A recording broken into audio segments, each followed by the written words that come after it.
Revenge of the Tipping Point by Malcolm Gladwell. If you're looking for an unbiased review of a Malcolm Gladwell book, I would say you're not in the right place, but I would hear this out a little. I would. Malcolm Gladwell, he is my favorite author. I reviewed, I think, all of his major works, and he never seems to majorly disappoint. I've talked in those reviews in depth about his writing style and what makes him unique as an author, but in case you're not familiar with him, he is known for his storytelling ability, diligent research, and unusual contrarian conclusions. I'm not really making myself look good here, but my favorite book of his is called The Tipping Point, about what makes things go viral. What's interesting about it is that it came out before things going viral was something that happened pretty much every day.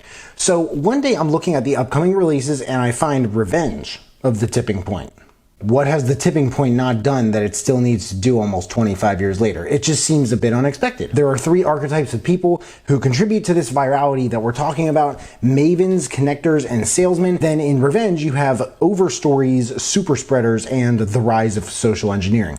What the heck are these things? What makes this book different from The Tipping Point? Also, is it better? Has Gladwell outdone himself? From a longtime fan, is it really worth checking out? Just so you know, there are affiliate links in the description. If you buy anything through those links, like maybe this book, then I get commission, which helps me build this channel and keep making these videos. You can also find this book and many others on my Amazon storefront. And any other books I mention in this video, chances are I've reviewed those, and I'll drop links to those reviews in the description. So affiliate links, Amazon storefront, and other reviews. Welcome back to my channel. My name is Sam, and I want to make self-growth normal. Because people shouldn't have to look this information up. It should just be mainstream knowledge. If you agree, then please make sure to smash that like button. Now, the author's note is something else. He begins by talking about how people, life, and the world, they changed so much in 25 years. Tipping Point, for those who don't know, it was his first book. How he's thought so much about those changes, and today he has different questions about what causes these ideas to spread. Revenge of the Tipping Point, he said, is a new result of a new set of theories, stories, and arguments about the strange pathways that ideas and stories follow in our world. Chapter 1 is Casper and SeaDoog. This takes us back to LA in the 1990s, which at the time was the bank robbery capital of the world, about a crew of bank robbers who were supervised by guys named Casper and SeaDoog, and they were doing 5 robberies a day.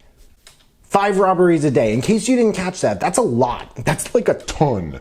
Even more, it's a lot to investigate. It drove the LAPD nuts. All they had for so long was just testimonies of terrified teenagers who skipped lunch and recess. For over a year straight. In a year after they were arrested, bank robberies went down 30%, and they've gone down more since. The FBI really thought that it was so many people behind this, it was just 2 or 3 guys. Chapter 2, The Trouble with Miami. What I think he did with this book, he has done before, where each chapter is predicated on one story and other stories that further validate the point of the first one. My favorite in this chapter was a toss-up between the one about the Waldorf schools and how they function, and the ones about catheters when they were becoming a thing, being used by cardiologists in Buffalo, New York, versus Boulder, Colorado. Chapter 3 is Poplar Grove. There's a fun story here about a town he, for some reason, pseudonymously called Poplar Grove. People who lived there were all homeowners. They had no apartments or anything like that. The homes, by the way, they didn't come with a lot of land, but they were expensive.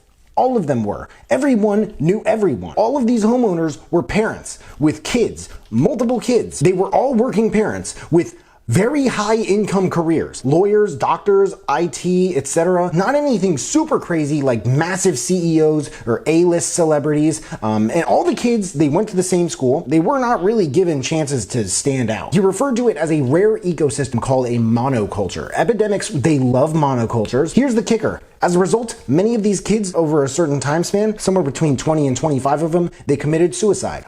Why? The way he blended this with the subject about the spread of diseases of cheetahs in captivity, it was a little clumsier than the way that I feel like we're used to with him. When people say mindful and demure, I'm afraid they're not talking about this. Chapter 4 is The Magic Third.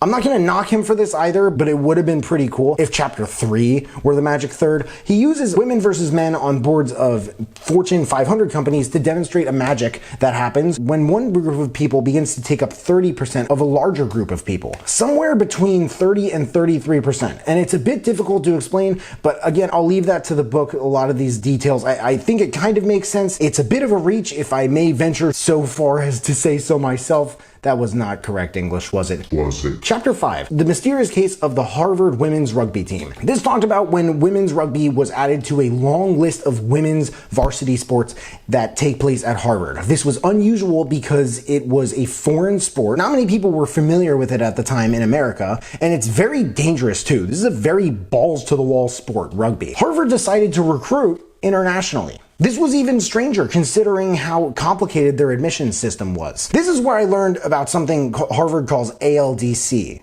which this doesn't seem to be a secret either, which makes the whole thing even stranger.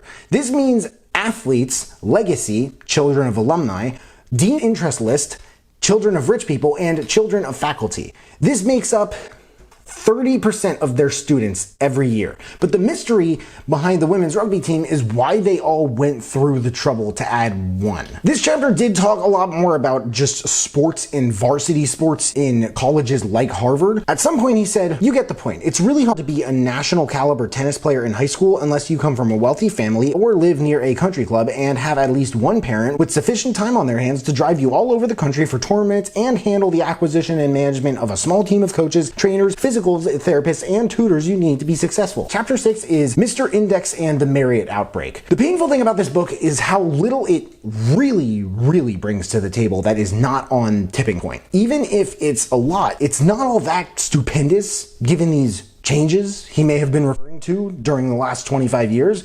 It seems that he was trying to create an extension of the Tipping Point, but I think the absence of groundbreaking theories and ideas is what really gets me.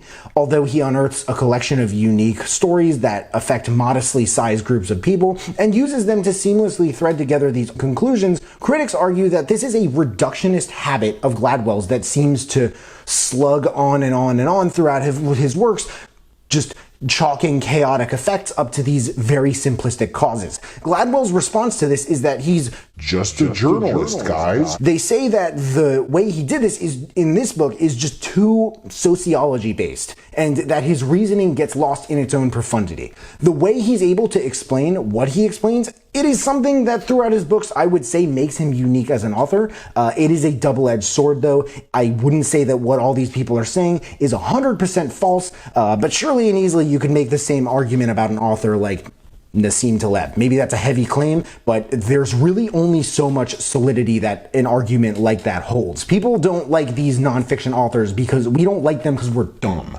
Like, there's obviously something going on. They're not pseudo-intellectuals after all. Chapter 7 is the LA Survivors Club. Something that stood out here was how the word Holocaust was truly popularized by a TV miniseries called Holocaust. Apparently miniseries, the things you see on Netflix with like 4 or 5 episodes, they were a thing in 1978. It makes sense that a TV show popularized it. What's strange to me is that it wasn't the news that really spread it. It wasn't just a 4-episode series of a family reaching their final destinations one by one until, spoiler alert, only the sun remains. And this series had people in it who are still, I think, alive and really well known today, like Meryl Streep and James Woods. This was 1978. That was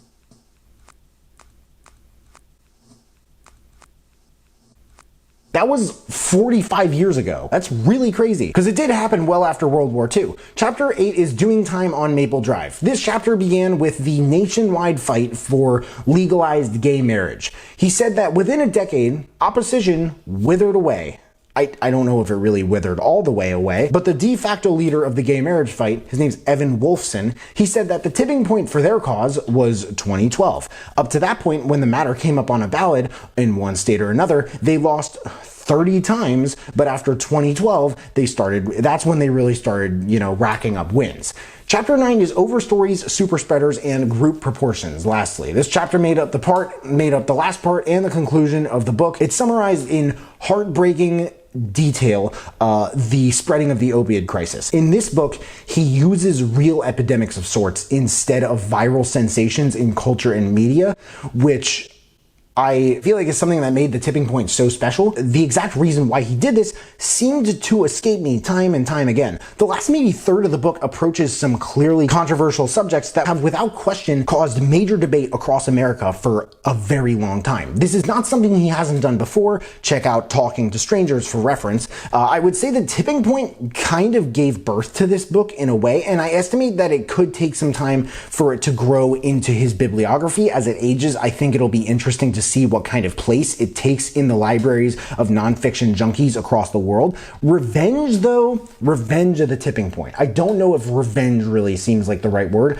If I could replace it, I would probably use something between echo and shadow. Quotes. There was usually a gap between what the parents wanted for the kids and what the kids wanted for themselves. When you're the only one of your kind, the world can't see you as you. Direction 1. Who do I recommend this book to? I think if you're obsessed with The Tipping Point and you really want to try to squeeze a little bit more of the topic out of Malcolm Gladwell, this book is worth checking out. I wouldn't say there's really a lot that it accomplishes that The Tipping Point doesn't. It's kind of like a little brother or sister that follows you around, and you love it, you do, but you're also related to it. So you feel like you can't exactly hate it until it gives you a darn good reason to when it's older.